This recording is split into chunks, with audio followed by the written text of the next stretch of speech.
Tonight, I'm going to be camping at a rest stop. It's currently 3 degrees, and it feels like negative 17 right now, but it should get down into the negatives with temps feeling into the negative 30s with wind chill. Bitter cold is the top story here in the weather. We have this core of extremely cold air that's up in Canada. 30 and 50 below zero. I've got to pack my stuff and do a few things before I go, but we should have a fun night. I've got 2 negative 20-degree sleeping bags. The one on the bottom is a larger version, and I'm going to try to put this one in that one. Just left the house. It's already negative 6 degrees outside, and the rest stop I'm going to be going to tonight is actually called the Adirondack Welcome Center, and it's probably 40 to 45 minutes north of my house. I just turned off the main road. We're doing a little detour. I'm doing a little beer delivery for my friend Mike. I think this is Mike's favorite craft beer. I almost just ran up to the wrong house.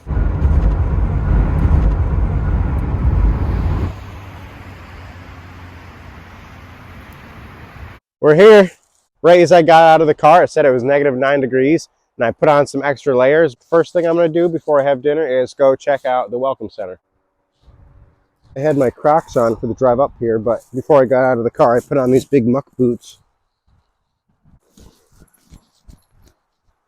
This definitely has like a nice outdoor feel to it. Wow, this is quite fancy. Well, I would say that was a nice rest stop. It's very new, it's very nice, everything is very clean.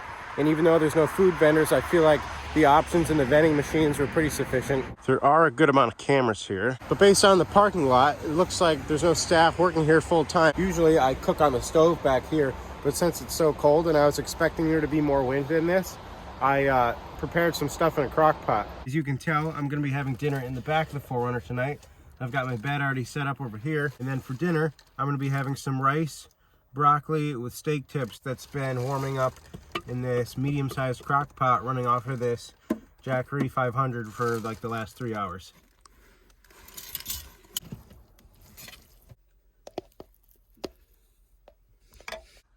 It's pretty good. I think the meat is a little too well cooked, but the rice is just how I like it. If I didn't like my 4Runner as much as I do, I would probably get a truck and one of those like hard shell truck bed campers, or even a 4-wheel pop-up camper would be great because you would just have so much more room than this. You could still run a heater in there, so it would be a nice warm space. If 2 people were in here, it would be a really tight fit, but it's good for sleeping this way if you're not overly tall. I can't tell if these are frozen or stale. They could be both. I have this door open just to be safe, just in case. So far it seems to be going well. I think it's gonna cook really quickly. I figured this was the next best thing because I can't have a fire in this kind of place.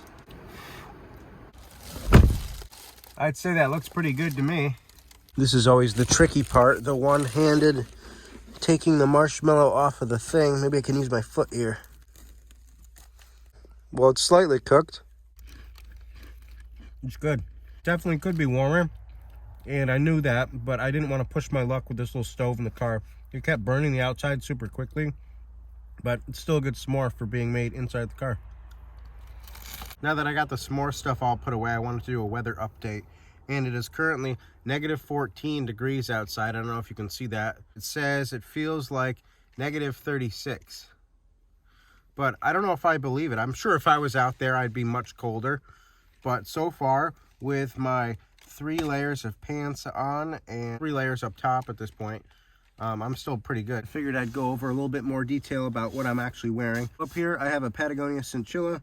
I don't know if it's the thick one or not thick one. I got it used off of Poshmark. If you've never been on that app, it's worth checking out. You can find really good deals on gently used clothing. Then the medium layer is Under Armour 4.0 base layer, and the bottom layer is Under Armour Cold Gear layer. It's just a little bit tighter. I've got Amazon no-name brand like fleece lined pants, and I've also got the Under Armour 4.0 leggings on the middle, and then I've got the matching Cold Gear leggings. For my socks, I have Darn Tough over the calves. They go way up here. Heavyweight hiking socks, I think they're called, and these are the ones that have the extra cushion. I've got my typical winter setup over here with one extra thing. I've got my Thermarest X-Therm Max pad that I really like. The Max means it's the square version. And then underneath, I've got 2 foam pads. This is the Thermarest Z-Lite, and this is just one from Walmart, I think.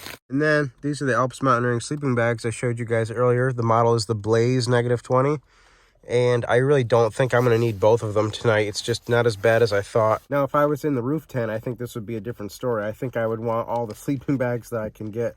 I even brought another one just to use as a blanket, just in case. I almost forgot one of the most important parts, as Steve Wallace would say, my step 2.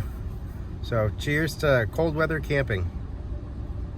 Since we're in loitering mode, let's let the loitering begin. Just want to clarify that I am being safe. This is not an alcoholic beer. This is from a company called Athletic Brewing. This is their Free Wave Hazy IPA. And while it is a non-alcoholic beer, it still tastes very genuine.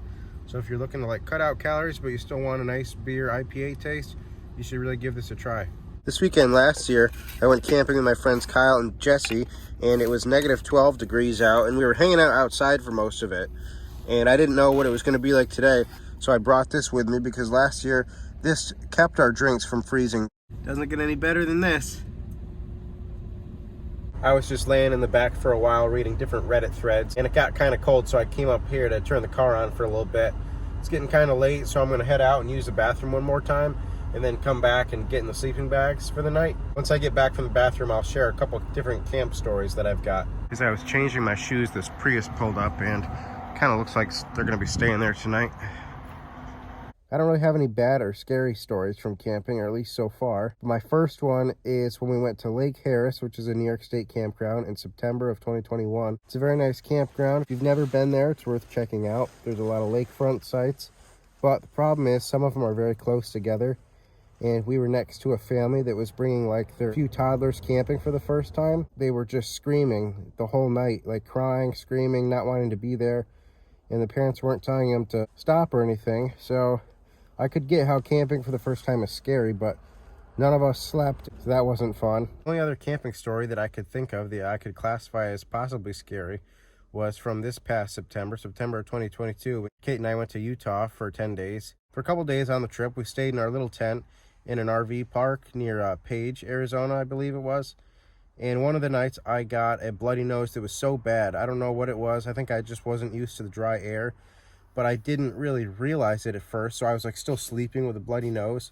So I woke up and it was just like all over the tent. It was even like in like Kate's hair. I just felt like I was gonna pass out, like I couldn't sit up, like I just didn't feel good at all. I felt lightheaded, so that was kind of scary. But that's more of like a health reason scare, not like someone intruding on your campsite scary.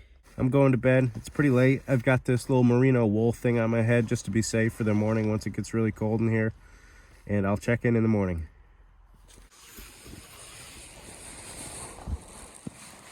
Good morning, everyone. I probably look ridiculous with this thing on, but I think it helped a little bit. It's about 7:30, and I swear I've slept better last night than I have some nights at my house. The air is really not as cold as I thought it was going to be in here. Last year when we went camping, when it got down to -12, I feel like I had a much worse time because I didn't even have one -20 bag. I gave that to my friend Kyle. Last year I had slept in a 15-degree bag that was inside of a 40-degree bag, and then I had blankets on top of me. But this setup worked a lot better. Last year when I went, I didn't use any window covers either, and I think they help a lot. I just checked the temperature, and it says it's -17 out, and it feels like -17, and there's no longer a wind chill advisory. I'm sure it's going to feel cold once I get out of these. I didn't even have them zipped up all the way last night. I probably had like another 8 inches to go. Zipper's on this side. Yeah.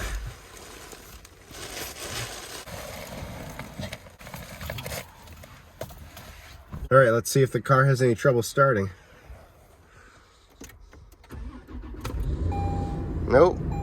I guess there is a decent amount of frost, but this one isn't too bad. This one got it the worst. The reason why I'm at a rest stop is because I've never been in temperatures this cold, and I figured that if I had a problem, this was a good, safe place to be, because if the car didn't start or something, I could always just go into the 24-hour welcome center rest area. The sun is really pretty. It's warmed up a little bit, and now it says it's -15. I'm pretty sure the rule is that if you're a commercial truck driver, you're allowed to stay at these New York State rest stops for 10 hours. If you're a regular passenger car, you're only supposed to stay for 3 hours. You are allowed to stay in your car, but That's the time limit it says on the website for DOT. But I think if you come in late and you leave kind of early and you're only staying one night, I don't think anyone gives you any problems. It's about -14 now. Overall, I'd say it went pretty well. I was a lot warmer than I was expecting to be, and I think if you want to try cold weather car camping, a rest area is a good way to do it because you have a little safety net if you get too cold. As always, thanks for watching, and I hope you liked my little adventure.